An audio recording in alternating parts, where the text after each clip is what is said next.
오늘은 아브라함의 생애를 보면서 특별히 바랄 수 없는 중에 바라봄이라고 하는 믿음에 대한 이야기들을 한번 나눠보고 싶습니다. 성경에서 아브라함은 창세기 11장 26절에 처음 등장하게 됩니다. 데라가 70세에 아브람과 나홀과 하란을 낳았더라. 그렇게 시작된 아브라함의 이야기는 창세기 25장 7절과 10절에서 이렇게 끝나요. 그가 나이 175세가 되어 막벨라 굴에 장사되었다라는 걸로, 무려 창세기 50장 중에 15장에 할애돼서 아브라함의 이야기가 등장하는 것들을 보게 됩니다. 근데 참 특이한 거는 우리가 보기에 아브라함이 그렇게 특별한 사람이 아닌데 성경 이곳저곳에서 아브라함을 믿음의 아이콘으로 보고 있는 것들을 보게 돼요. 왜 그럴까? 뭐가 그를 믿음의 아이콘으로 만든 것일까? 오늘도 함께 읽은 본문 말씀을 보시면 아브라함의 믿음에 대해서 바울이 아주 높게 평가하는 것을 볼 수 있죠.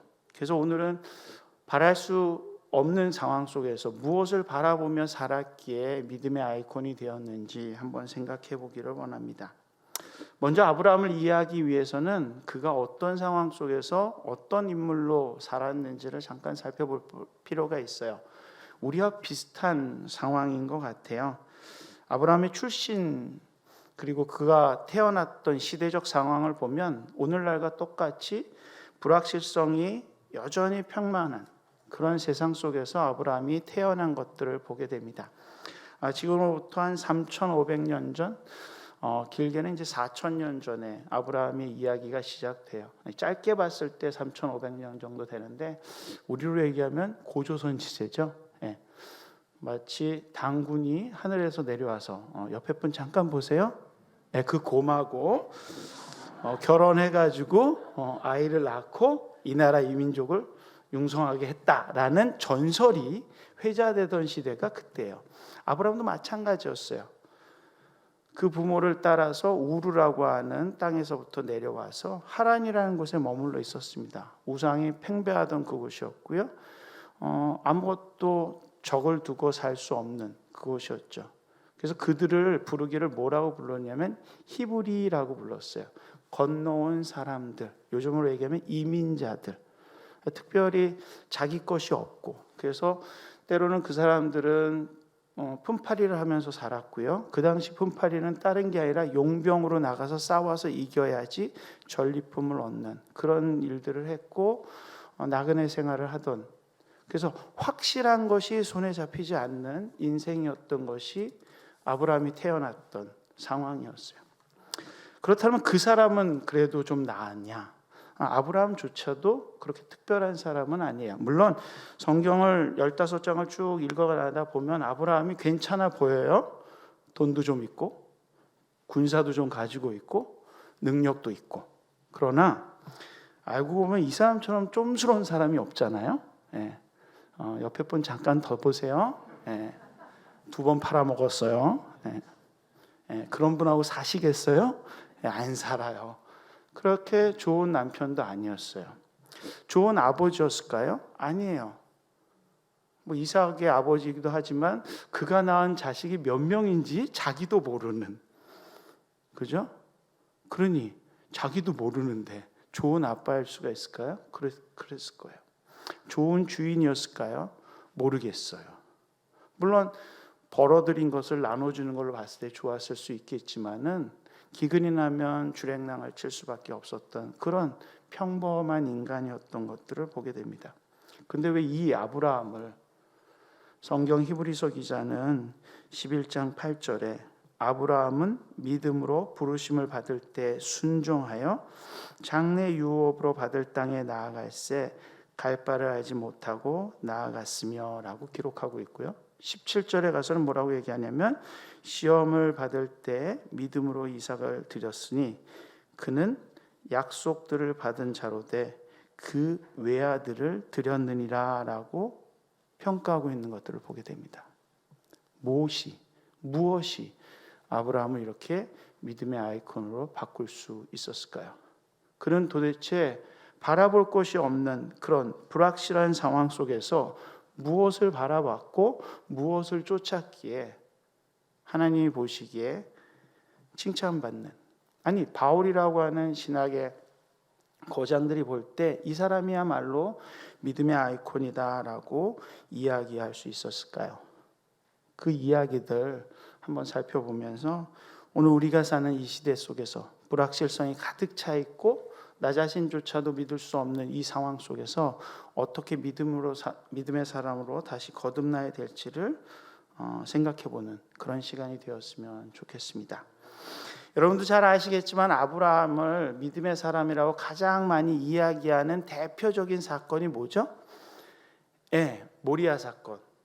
자식을 이삭을 하나님께 드리는 사건일 거예요.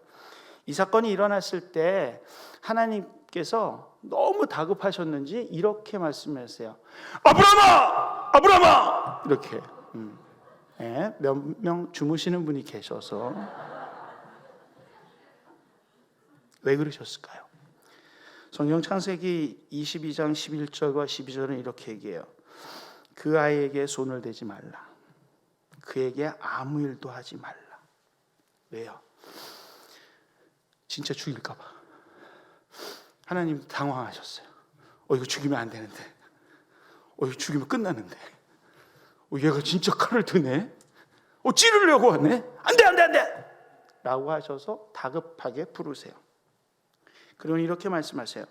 내가 내 아들, 내 독자까지 내게 아끼지 아니하였으니 내가 이제야 내가 하나님을 경외하는 줄 알았노라 라고. 그 믿음의 행동이 보였다라는 거죠. 그리고 연이어서 16절과 18절 이런 말씀을 하세요. 내가 나를 가르쳐 맹세하노니 내가 이같이 행하여 내 아들 내 독자도 아끼지 아니하였은즉 내가 네게 큰 복을 주고 내 씨로 크게 번성하여 하늘의 별과 같고 바닷가의 모래와 같게 하리니 내 씨가 그 대적의 성문을 차지하리라. 또 내 씨로 말미암아 천하 만민이 복을 받으리라.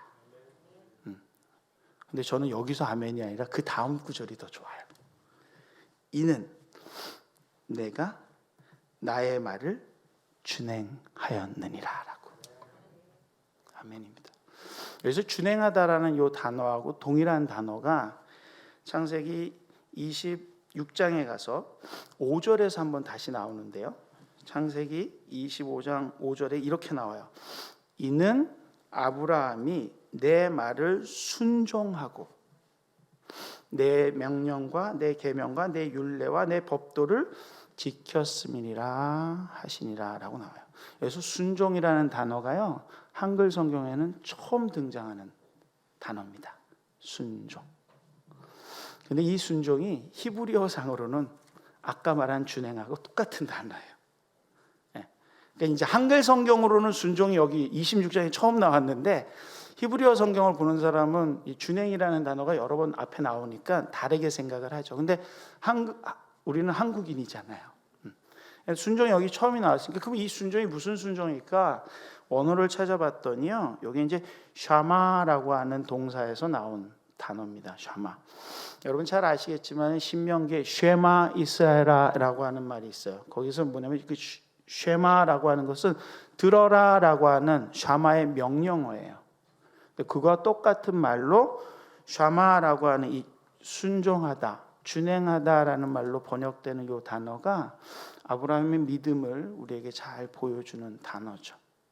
두 가지 측면에서 그 믿음의 특징들을 바라볼 수 있는데요. 그 첫 번째 요소가 뭐냐?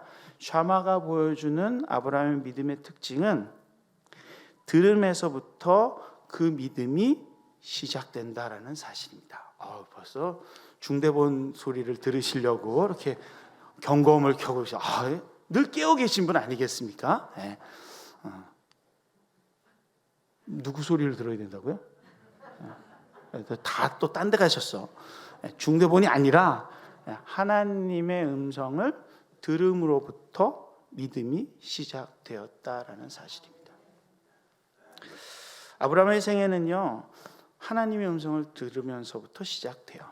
마치 로마서 10장 17절에 그러므로 믿음은 들음에서 나며 들음은 그리스도의 말씀으로 말미암이라 라고 말씀하신 것처럼 우리는 사실 예수 그리스도의 사역과 그의 복음을 들으면 믿음이 생겨요.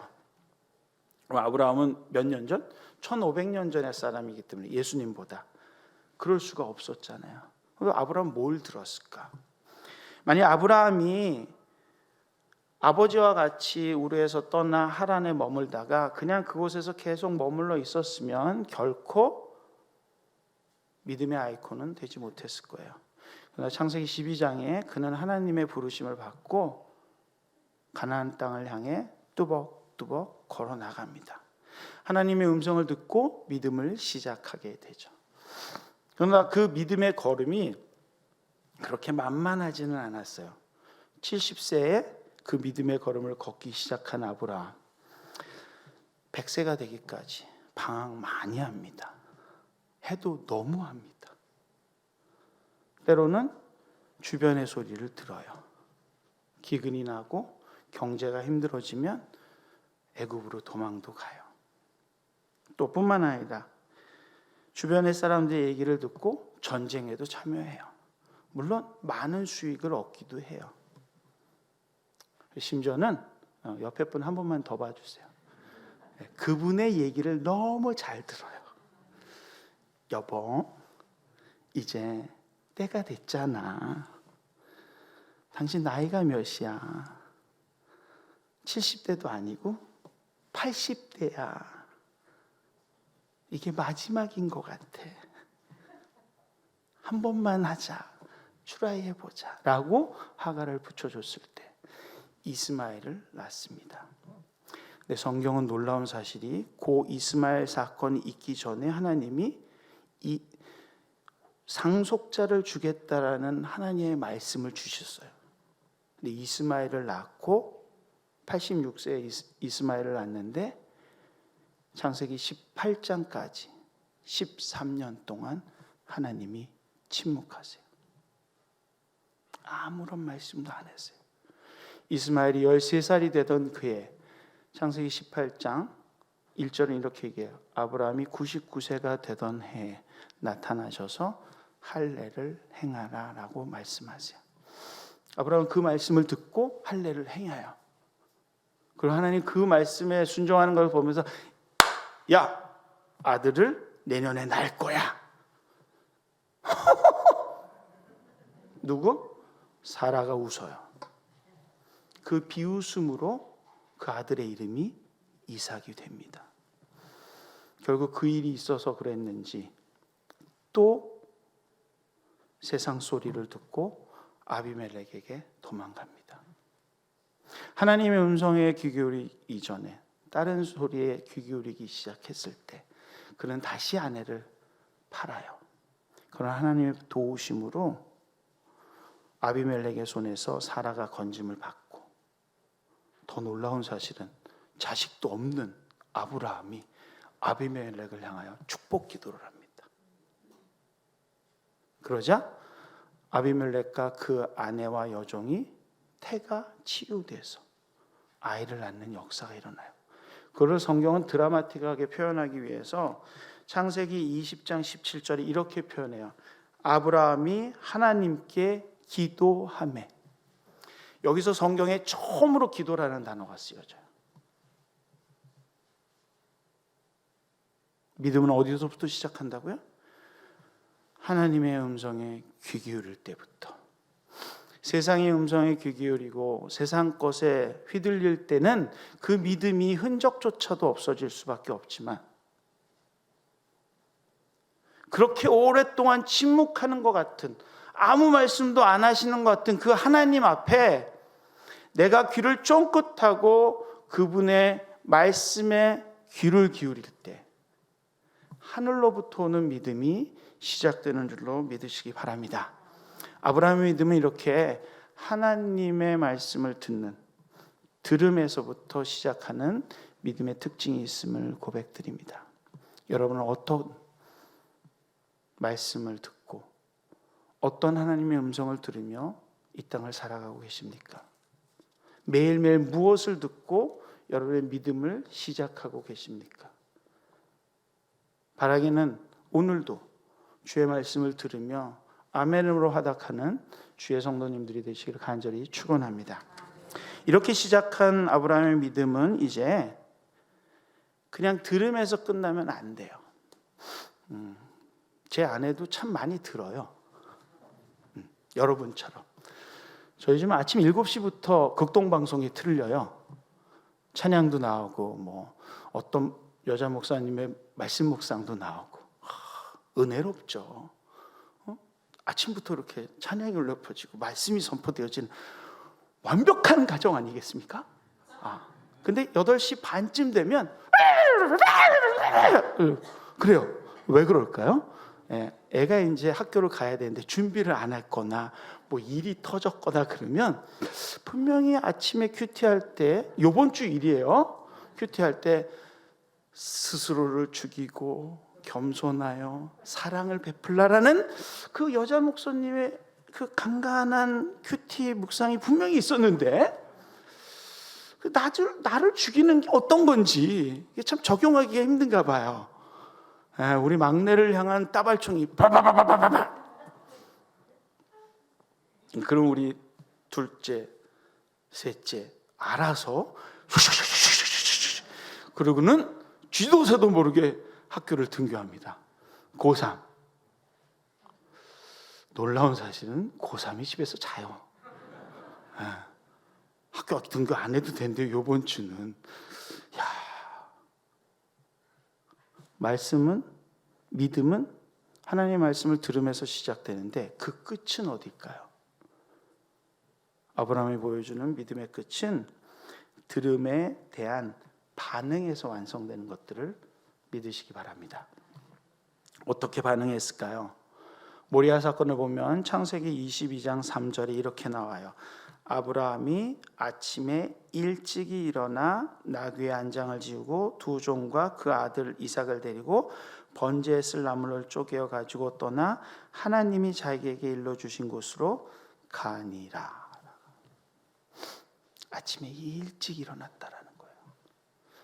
네 아들을 나에게 번제로 바치라는 명령을 듣고, 큐티 말씀을 듣고 너 자신을 그리스도 안에 십자가에 못 박고 사랑함으로 가족을 돌보라라는 방송의 메시지를 듣고도 혼란이 있는 게 우리 집안인데 아브라함은 자식을 무려 죽이라고 하는데 아침에 일찍 일어나 종과 함께 횃불을 들고 나무를 지고 모리아산을 걸어 뚜벅뚜벅 걸어갑니다.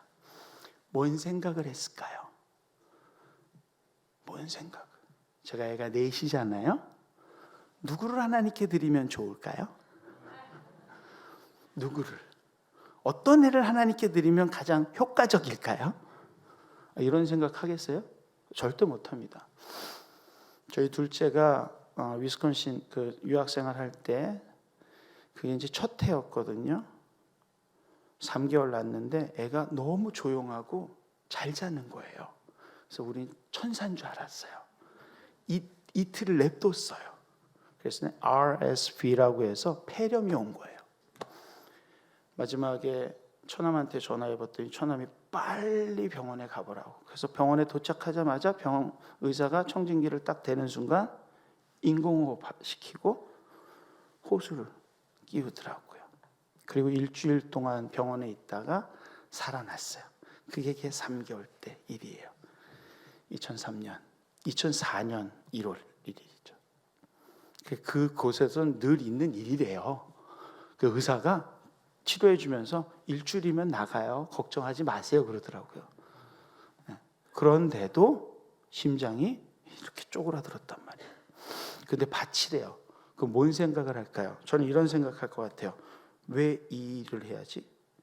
어떻게 이런 일이 나에게 벌어질 수 있지? 과연 이 일을 감당할 수 있을까? 혹시 하지 않으면 안 될까? 만일 이 일을 한다면, 안 한다면 또 다른 더 큰 일이? 꼭 해야만 한다면 다른 방법은 없을까? 등등의 생각이 제 머릿속에서 계속 돌아갈 텐데 아브라함은 그것을 다 내려놓고 아침에 일찍 일어나 뚜벅뚜벅 걸어갔다라는 거죠. 그래서 저는 이 믿음을 이렇게 표현하고 싶어요. 하나님의 부르심을 듣고 인식하는 것, 아는 것과 그 부르심에 대해 반응하는 감정 사이에서 내가 인간으로서 의지적으로 선택하는 행동, 그것이 믿음의 완성이다라는 거예요. 왜일까요? 하나님이 누군지 알고 그 아는 것에 대한 내 감정이 있으면 반드시 갈등이 있어요. 근데 그것이 분명하면 그 갈등이 의지적 행동까지 나오는데 그렇게 시간이 많이 안 걸려요. 왜냐하면 오늘 읽었던 로마서 4장 말씀에 보면 17절에 이렇게 얘기해요. 하나님은 죽은 자를 살리시며 없는 것을 있는 것으로 부르시는지 알았다라고. 아브라함이 없는 것을 있게 하는 것은 이미 경험해봐서 알잖아요. 아브라함이, 그죠? 99세에 애를 낳았어요. 장로님? 아니죠. 우리는 아니에요. 저도 안 돼요. 이제 저도 아브라함 정도가 되지 않으면 이제 더 불가능해졌어요. 저도 애를 넷을 낳았지만, 근데 없는 것에서 있게 하는 거는 경험해봤어요. 근데 아브라함은 죽인 것도 살리시는 하나님을 믿은 거예요. 그걸 알았던 거죠. 죽음이 끝이 아니라는 걸 알았어요. 무에서 유를 창조하시는 하나님이라면 죽음 이후도 통치하시는 하나님이라는 걸 알았다라는 거죠. 그러했기에 그의 감정은 저처럼 오락가락하지 않았던 거죠. 그래서 아침에 일찍 일어나 뚜벅뚜벅 모리아산을 향해 걸어갔던 것입니다. 그것이 믿음이에요. 그것이 아브라함이 믿음의 아이콘으로 우리에게 지금도 선포되어지는 이유예요. 그래서 로마서 오늘 읽지는 않았지만 로마서 4장 20절에서는 이렇게 얘기해요. 믿음으로 견고하여져서 하나님께 영광을 돌리며 약속하신 그것을 또한 능히 이루실 줄 확신하였다라고.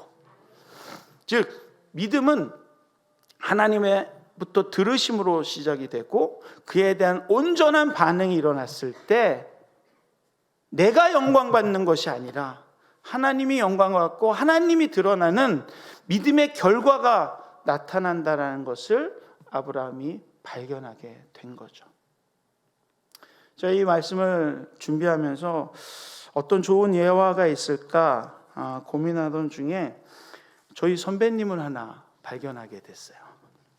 제가 미국에서 공부했던 위튼 대학 선배예요. 근데 알고 봤더니 저하고 나이가 똑같더라고요. 화면 하나 보시면 여기 타드 비머라고 하는 형제입니다. 이 형제는 누구냐면은 2001년 9월 1일 비행기를 탔어요. 뉴저지에서 샌프란시스코로 가는 비행기를 탔죠. 안타깝게도 이 비행기는 피납자들에게 납치된 비행기였어요. 그날 아침에 두 개의 빌딩에 이미 폭격이 되었고 펜타곤의 비행기가 떨어졌다는 얘기를 나중에 들은 친구예요. 이 친구는 자기가 피납됐다는 걸 누구로부터 듣냐면 스튜어디스한테 들어요. 지금 조종실에 조종사들이 피납자들한테 감금되어 있습니다. 그 얘기를 듣고 비행기 안에는 크레딧 카드로 전화하는 긴급 전화가 있거든요. 그걸로 커스터머 서비스에 전화를 해요. 안타깝게도 아내에게 전화하려고 했다가 커스터머 서비스 고객관리센터에서 받아서 거기 담당자에게 전화를 돌려줘서 그냥 전화 통화를 해요. 그리고 그 전화는 이 비행기가 추락하기 전까지 계속 통화 중이었어요. 통화를 하는 상태였어요. 그러니까 실시간으로 상황을 방송한 거죠. 그가 들려줬던 마지막 목소리가 뭐였냐면 Are you ready? 준비됐냐? 오케이, 좋아. Let's roll. 이 Let's roll이라는 단어가 저기 밑에 쓰여 있는데요.